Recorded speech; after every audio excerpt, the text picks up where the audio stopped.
El jefe de la policía se retiraba del cementerio de la Recoleta del funeral de su amigo, el jefe de la penitenciaría. Su auto se había descompuesto, por lo que decide viajar en un carruaje descapotable. Iba acompañado de su secretario, de tan solo 21 años, Lartigó. Lo esperaba en una esquina un joven anarquista ucraniano.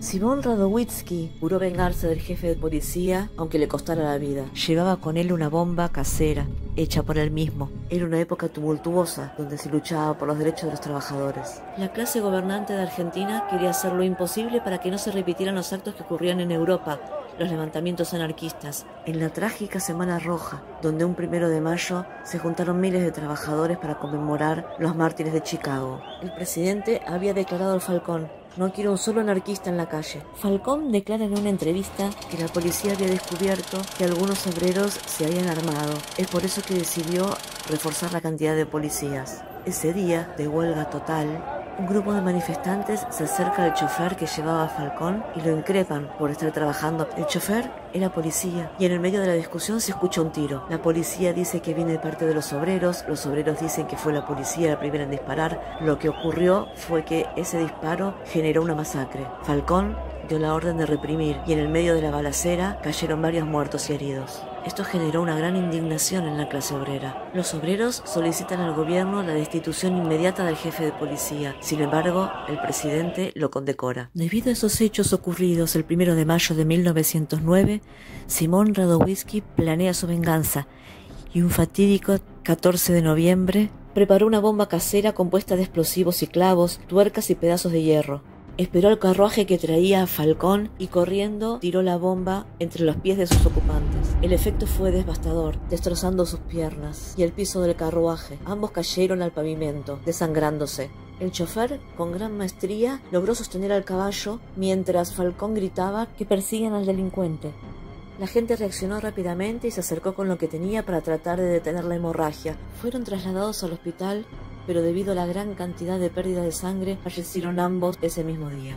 Ambos fueron velados en el Departamento Central de Policía, acompañados por una multitud que se descubrían al paso de la carroza fúnebre. Una colecta entre los vecinos de la ciudad se utilizó para construir este mausoleo. A Simón lo apresaron y quiso matarse con un disparo en el pecho, pero la bala apenas lo rozó. Fue condenado a muerte, pero un pariente suyo, a través de la Embajada de Francia, logró acercar una partida de bautismo, donde figuraba que en ese momento tenía tan solo 18 años. Al ser menor de edad, no podía ser ajusticiado.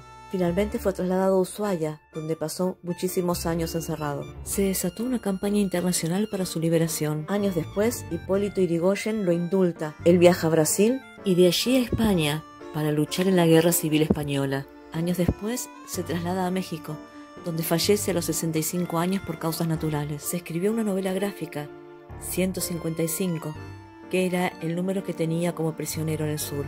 Pero esta historia de violencia no termina ahí. Ramón Falcón era militar. Fue el primer alumno en anotarse y egresar en la Escuela Militar de la Nación, recientemente inaugurado. Había participado en la campaña del desierto y luego el presidente lo nombra jefe de policía. Crea la Escuela de Policías, que hasta hace poco tiempo llevó su nombre. Luego el revisionismo histórico, debido a la Semana Roja, deciden cambiarle el nombre.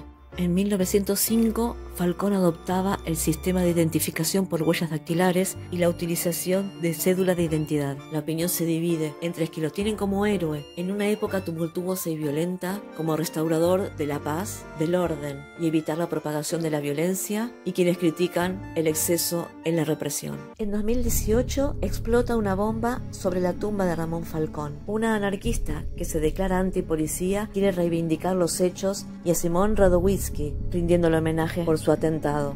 La bomba que llevaba a sus manos explota, arrancándole 3 dedos y desfigurándole la cara. Ingresa en el hospital en coma farmacológico. Ramón Falcón no descansa en paz.